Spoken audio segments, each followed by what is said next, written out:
करे हरि को दहूँ, सिद्धे को न मने करे सिद्धि पदे को जमूँ। पंचाचार्य को तपे ऐसे आचार्य न हूँ, उपाध्याय को न मने करे ज्ञानी को वरूँ। साधु को न मने करे सिद्धि पदे को जमूँ, अरिहंते को न मने करे हरि को दहूँ, सिद्धि को न मने करे सिद्धि पदे को जमूँ। जय बोलिए पंच परमेश्वरी भगवान की जय। परम पूज्य श्री श्री आदि सागर महाराज की जय। परम पूज्य श्री श्री माणिक महाराज की जय। परम पूज्य श्री श्री मनसा महाराज की जय। परम पूज्य श्री श्री दमयंती सागर महाराज की जय। परम पूज्य श्री गुरु सुंदर सागर महाराज की जय। अहिंसा में विश्व धर्म की जय।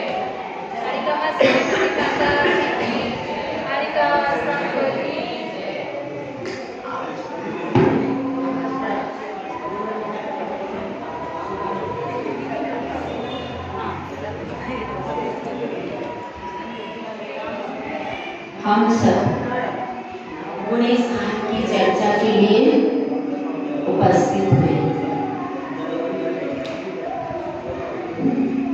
तो कौन सा प्रकरण चल रहा था?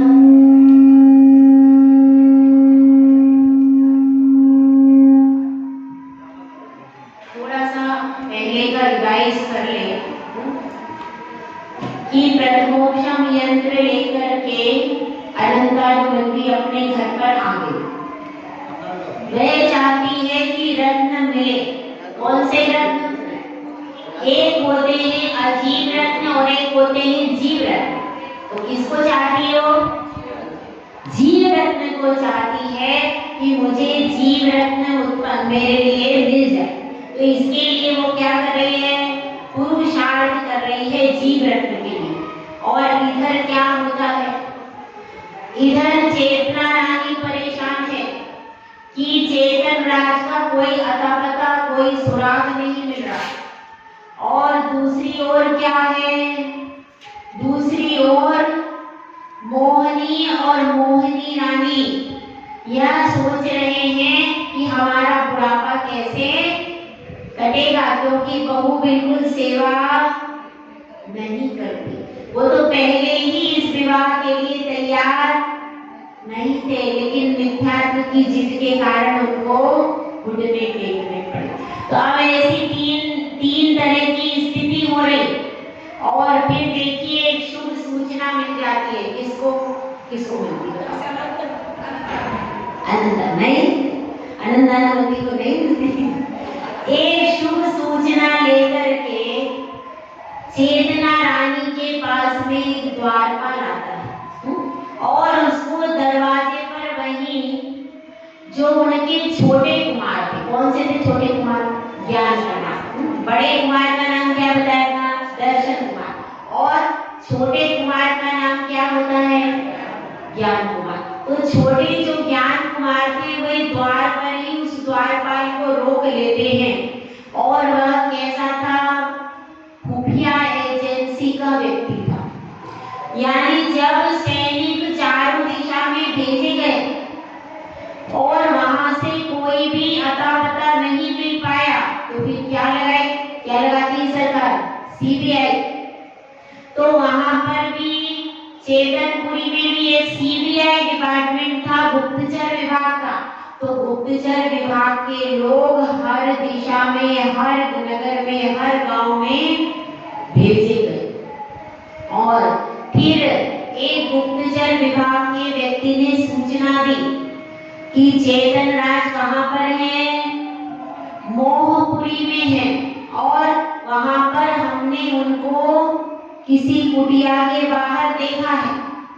और बिल्कुल उनके चेहरा रूप रंग देख करके बिल्कुल लग रहा था क्या कि ये वही हमारे चेतन राजा है। लेकिन परेशानी क्या हुई कि द्वारपालों ने हमें अंदर प्रवेश नहीं करने दिया, हमें उनके पास जाने नहीं दिया। हमने बहुत प्रयास किया कि हम इनसे चर्चा करना चाहते हैं, पर हमें उनके पास आने ने नहीं दिया। तो मुझे लगता है मोहपुरी के राजा ने उन्हें कैद करके रख दिया है। अब ऐसी सूचना है। तो ज्ञान कुमार कहता है कोई बात नहीं, हमें घबराने और चिंता करने की जरूरत, अगर मोहपुरी के राजा ने हमारे राजा को कैद कर लिया है तो हमारे पास भी चतुरंग सेना है। हम अपनी पूरी सेना के साथ जाएंगे और हमारे चेतन राजा को छुड़ा करके ले आएंगे। अब वे बैठ करके, अभी माता के पास सूचना नहीं पहुंचाई, अब वे सब बैठ करके क्या कर रहे हैं, विचार कर रहे हैं। और इधर जो उनकी बड़ी पुत्रवधू थी, बड़ी पुत्रवधू का नाम था दर्शना, उस बड़ी पुत्रवधू को समझा बुझा करके माता चेतना के पास में भेजा।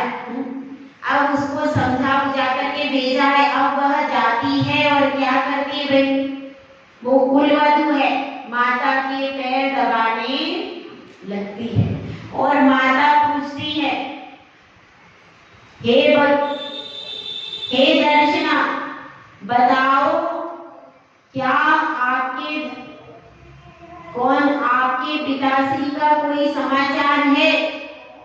तो वह कहती है कि माताश्री बहुत शुभ सूचना है, वे सुरक्षित हैं और आनंद से हैं, उनका ठिकाना मिल गया है। अब आप किसी तरह की चिंता नहीं करें, बहुत जल्दी वह हमारी नगरी में आ जाएंगे। यानी वो नहीं बताया कि हमको उसको कैद करके रखा है, यह सब समाचार सुनाए नहीं जाते हैं, क्योंकि माता और घबरा जाएगी, इसलिए ऐसी सूचनाएं उसने नहीं सुनाई और कह दिया कि उनका पूरा पता चल गया है और वह बहुत जल्दी आपके पास आ जाएंगे। तो माता सुन करके प्रसन्न हो जाती। इधर अब सारे सेनापति और मंत्री सब बुलाए जाते हैं और अलग से मीटिंग होती है। क्या होती है भाई?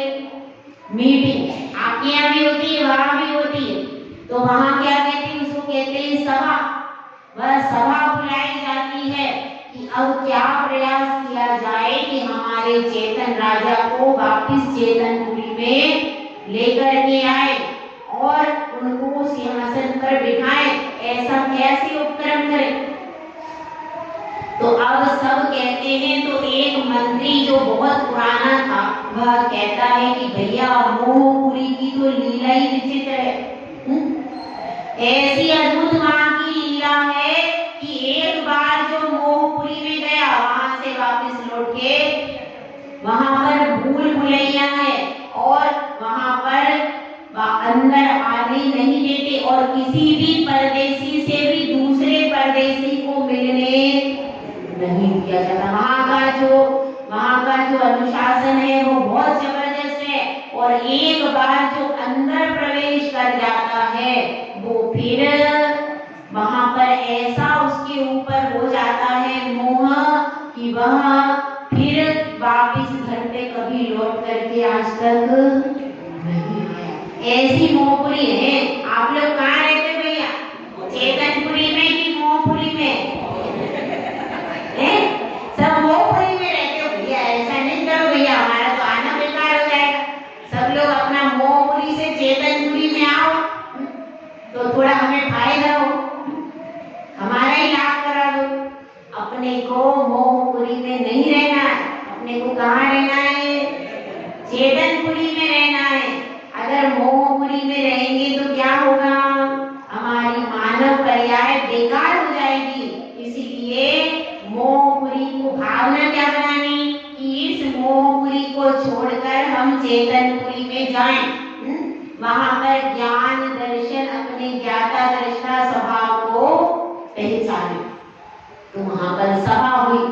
अब सभा में गए तो लेकिन ज्ञान कुमार ने कह दिया कुछ भी हो जाए हम तो पिताश्री को लेकर के ही आएंगे और जो शूरवीर होते हैं वह किसी भी परिस्थिति में हताश नहीं होते, भले ही वह राजा मोहनी बहुत बड़ा हो, भले ही उसके पास बहुत सारे शूरवीर हो, भले ही उसके पास मायाचारी के मोह के हथियार हो, लेकिन हम फिर भी पूरी सेना को लेकर के जाएंगे और डरने की कोई बात नहीं है। हमारे पास क्या अच्छे अच्छे सेनापति हैं, अच्छे अच्छे सेनापति हैं, हमको कोई हरा नहीं सकता। ऐसे कह रहे, और दर्शन भी कह रहा है, क्या कह रहा है कि डरने की कोई बात नहीं है। वह जो उनका सुपुत्र मिथ्यात्व है, उसको तो मैं 1 मिनट में धराशायी कर सकता हूँ, मेरे पास इतनी पावर है। और एक बार उनका बेटा यदि धराशायी हो गया तो पिता तो अपने आप ही हो जाएगा। तो इसलिए अब सबने कहा कि नहीं भाई अब जाना तो चाहिए। तो सबने क्या किया, चतुरंग सेना तैयार हो गई और क्या हुआ, दर्शन आगे आगे चला, ज्ञान उसके साथ में चला और पीछे से पूरी सेना, हाथी घोड़े रथ प्यादा सब कुछ तैयार होकर के जाने लगे। और क्या हो गया, युद्ध का बिगुल कहाँ बजा भी तो चेतनपुरी में बजा है। अभी वहां पर हाथी घोड़े तैयार हो रहे हैं, वहां पर युद्ध का बिगुल बज गया है और रानी को कह दिया आप चिंता मत करो, हम हमारे राजा को छुड़ा करके लाएंगे, हम उनको बहुत जल्दी लेकर के आएंगे, ऐसा कह दिया। और वहां से सेना कहाँ आएगी, मोहपुरी बहुत दूर है। अब सारी सेना धीरे धीरे तैयार होकर के मोहपुरी में आएगी। अब इधर मोहपुरी का समाचार सुनो, वहां पर क्या हो रहा है, वहां की बात भी तो सुनो। तो उस मोहपुरी में क्या हो रहा है कि उसको क्या शुभ सपन उत्पन्न होने लगे, किसको, अनंतानवंदी को। क्या हो रहा है, अब वह एक दिन बाजार में जा रही थी तो अचानक बिल्ली ने रास्ता काट दिया। तो अब जैसी बिल्ली ने रास्ता काटा तो वह तांत्रिक के पास में गई और उसने पूछा आज मेरा बिल्ली ने रास्ता काट दिया। तो तांत्रिक थोड़ा कम सुनता था, उसने क्या सुना, अरे तुमने बिल्ली का रास्ता काट दिया, बताओ उस बिल्ली का क्या होगा। अरे तुम्हारा बिल्ली काट देती तो फिर भी ठीक था, लेकिन तुमने बिल्ली का काटा, उस बिल्ली का क्या। तो तांत्रिक से उसने कहा, तो तांत्रिक ने कहा, क्या जवाब दिया उसने ये जवाब दिया कि ये तो बहुत अशुभ है, इसका मतलब यह है कि तुम्हारा पति बहुत बड़ी असाध्य बीमारी से पीड़ित हो जाएगा। उसने कहा अच्छा, लेकिन कुछ अच्छा भी है। क्या अच्छा है, अच्छा यह है कि तुम जो चाहती थी वो समय आने वाला है। अरे अब तो मुझे रत्न मिलेंगे, अब मुझे उस पति से क्या प्रयोजन है, मुझे तो रत्नों से ही प्रयोजन है। तो अब वह बहुत खुश हो रही है। और क्या हो रहा है, चारों उसकी सखी सहेली, क्या नाम थे उनके, क्रोध मान माया लोग, ये चारों सखी आ गई और चारों सखियां क्या करने लगी, ढोलक पे, हाँ ढोलक पे क्या होता है आपके यहाँ बताओ, भजन होते ही, जैसे यहाँ भजन हो रहे ना ऐसे ही वहाँ पर भजन होने लगे, क्योंकि पहले शुरू में भजन होते पर उनकी वो जिनको मानती उनके भजन होंगे, तो ऐसे ही भजन वहाँ पर होने लगे और सब क्या बहुत खुश होने लगी। अब इधर क्या हुआ, सेना बढ़ते बढ़ते कहाँ तक आ गई, मोहपुरी में आ गई और मोहपुरी के बाहर ठहर गई। एकदम सेना मोहपुरी में आके आक्रमण नहीं करी, पहले दूध भिजवाया जाता है, यही विधि होती थी पहले। एकदम कोई भी राजा तुरंत कटेगा। अब वहां पर क्या किया, ज्ञान कुमार ने दूध को तैयार किया और स्यादवाद नामक दूध को वहां पर भेजा। कहां पर, मोहपुरी में। मोहनी राजा के पास पास में स्यादवाद नामक दूत को भेजा और उसको क्या कहा, उससे वह आप यहाँ पर सुनिए। अब दूत राज दरबार में आता है और सैनिक कहता है कि एक दूत आया है, बहुत बड़ी सेना लेकर के कोई राजा आया है और उसने अपना दूत भेजा है। वह राजा नगर के बाहर अपना डेरा डाल करके रह रहा है और उसने दूत भेजा है।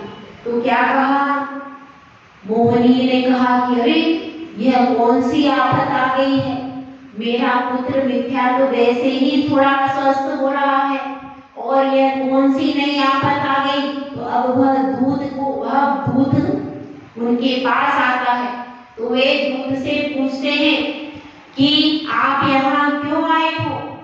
तो दूत कहता है कि आप सबके लिए चेतावनी लेकर के आया हूँ। हमारे महाराजा चेतन राज को आपने बंदी बना लिया है। हमारे राजा कौन, दर्शन, हमारे दर्शन राजा ने संदेशा भिजवाया है कि हमें आक्रमण करके जनहानि नहीं करनी है। यदि आप अब भी हमारे चेतन राजा को मुक्त कर देते हैं तो हम युद्ध नहीं लड़ेंगे और चुपचाप वापिस चले जाएंगे। तो हमारे चेतन राजा को आप लोग मुक्त कर दीजिए। तो अब वह मोहिनी क्या कहता, हमारे यहाँ की परंपरा है, यहाँ जो आता है वापिस लौटकर नहीं जाता है। अब वह एक बार इस मोहपुरी के अंदर प्रवेश कर गया, हम तो उसको जाने नहीं देंगे, अब वह जाएगा नहीं। तो क्या कहते हैं मंत्रीगण, अब जब इस प्रकार की चर्चा मंत्रीगण सुनते हैं तो वह उसको समझाते मोहिनी को कि महाराज आप क्या कर रहे हो, इतनी बड़ी सेना को लेकर के चेतनपुरी से दर्शन आया, दर्शन राजकुमार आया है। यदि हम चेतन राजा को नहीं देंगे तो वह हमारी नगरी पर अधिकार कर लेगा। और देखिए मिथ्यात्व कुमार बीमार हैं और आप बूढ़े हो गए हो। ऐसी अवस्था में आपका यह निर्णय उचित नहीं है। सर्वोत्तम क्या है कि आप चेतन राज को उनके राजकुमार को सौंप दें और यह युद्ध लड़ने से हमारा कोई फायदा नहीं होगा। तो अब क्या कहते हैं, मोहिनी राजा क्या कहता है, चुप रहो, तुम मेरी शूरवीरता को नहीं जानते हो।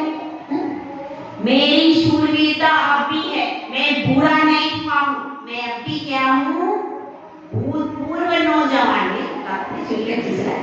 मैं तो अभी नौजवान हूँ, मैं कहाँ बूढ़ा हो गया। अब भी जैसे ही युद्ध का बिगुल बजेगा मैं अब भी घोड़े पर चढ़ करके 100 वीरों को एक साथ खत्म कर सकता हूँ, मुझ में इतनी शक्ति है। और तुम कैसी बात करते हो, हम क्यों डर जाएं और क्यों उनके राजा को सौंप दें, हम कभी ऐसा कदम, क्योंकि हमारे यहाँ की यही परंपरा है। एक बार जो मोहपुरी में आ गया वापिस जिंदा लौट करके नहीं जाएगा। तो हम अपनी परंपरा से एक कदम भी पीछे नहीं हटेंगे। जाओ दूत, जा करके कह देना कि चेतनपुरी में यदि शूरवीर रहते हैं तो वह मोहपुरी के राजा को जीत कर दिखाए।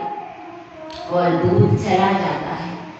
दूत जा करके पूरा संदेश सुना देता है। संदेश को सुनकर दर्शन कुमार और ज्ञान कुमार दोनों की भुजाएं फड़कने लगती हैं, भ्रुकुटियां तन जाती हैं और वे कहते हैं हम युद्ध लड़ करके ही अपने राजा को वापस लेकर के आएंगे।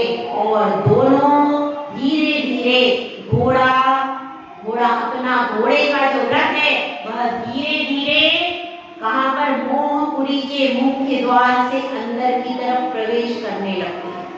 इधर वह अनंतानुबंधी कहां बैठी है, सखियों के साथ में ढोल बजा रही हो और तुरंत वह यंत्र जोर जोर से बजने लगता है। इधर युद्ध का बिगुल भी जोर जोर से बाहर से आवाजें आने लगती है। बाहर से युद्ध का बिगुल बज रहा है, अंदर से वो यंत्र बज रहा है। जैसे यंत्र बजता है अनंतानुबंधी तो नाचने लगता है और अब उसको नृत्य करता देख करके मिथ्यात्व कहता है तुम्हें क्या हो गया है, कहीं तुमने मदिरा तो नहीं पी ली है। इस समय देखो युद्ध का बिगुल बज रहा है, सब जगह अफरा तफरी मच रही है, सैनिकों को सेना को भाती घोड़े सब तैयार हो रहे हैं। सब तरफ से कैसा हो गया है, सब तरफ से माहौल एकदम युद्ध का हो गया है। और युद्ध ऐसी चीज है जिसमें कौन जीतता कौन हारता कोई निश्चित नहीं होता। ऐसे कठिन समय में तुम सब अपनी सहेलियों के साथ यहाँ नृत्य कर रही हो, तुम्हारा जो दिमाग खराब हो। अब एक और अनंतानुबंधी कहती है मुझे तो युद्ध से कोई मतलब नहीं है, मुझे तो रत्न की चिंता है, तुम युद्ध लड़ लो, मैं यहाँ रत्नों को संभालूंगी। ऐसा वह कह देती है। और इधर मिथ्यात्व का क्या होता है, उसको ऐसा लगता है कि मेरा तो शरीर में कुछ भी दम नहीं है, उसके पूरे शरीर में कपकपी होने लगती है और वह बड़ा घबरा जाता है कि अब मोहिनी राजा ने कह तो दिया, अब जब वो मिथ्यात्व की दशा देखते तो अपना सिर पीट लेते कि कहीं मैं युद्ध लड़ने गया और मेरे पुत्र को कुछ हो गया तो क्या होगा, बड़ी कठिन समस्या है। अब वह समझ, अब इधर क्या हो रहा है, इधर तो युद्ध का बिगुल बज रहा है और बहुत जल्दी जल्दी हाथी घोड़े सब जो उन्होंने कहा क्या था, जो महल था उनका उसका निचला तल्ला था, बताया था आपको, वह जो निचला तल्ला था उसमें बहुत जल्दी सेना के लोग उस तरफ को आ रहे और इधर से भी सारी सेना तैयार हो गई।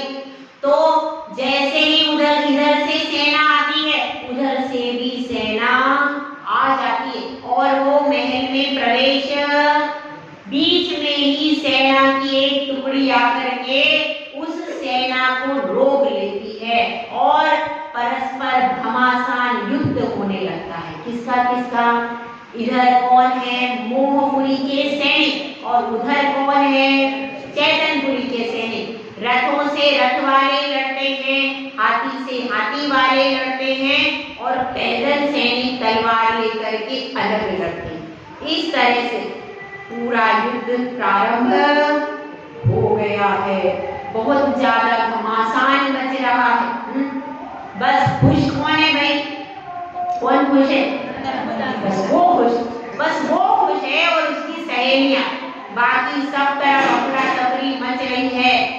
और मिथ्यात्व युद्ध में अभी नहीं गया, वह ऊपर बुर्ज में से क्या देख रहा है, वह उसी में से आगे बढ़ करके निचले तल्ले में से ही देख रहा है, अभी वह आगे नहीं गया। लेकिन मोहनी राजा जो है वह हाथी पर सवार होकर के पूरे अस्त्र शस्त्र से सुसज्जित होकर के आगे आगे जा रहा है, पीछे उनका सेनापति जा रहा है और मंत्री आदि सब लोग कहाँ जा रहे हैं, युद्ध के लिए। इधर से दर्शन कुमार आगे बढ़ रहा है हाथी पर, उधर से कौन आ रहा है, मोहिनी भी आ रहा है। और मिथ्या तो सब तमाशा अभी कहाँ पर, महल के द्वार पे खड़ा होकर के देख रहा है और अंदर अनंतानुबंधी अपनी सहेलियों के साथ नृत्य गान में मस्त है। ऐसे ये चार दृश्य चल रहे।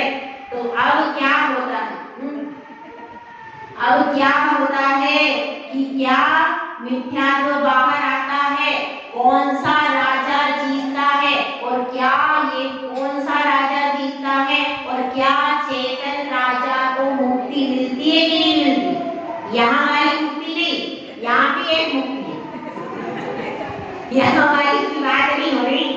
यहाँ पर चेतन राजा को उन बंधनों से मुक्ति मिलती है कि नहीं मिलती, इसको अपन बोला जय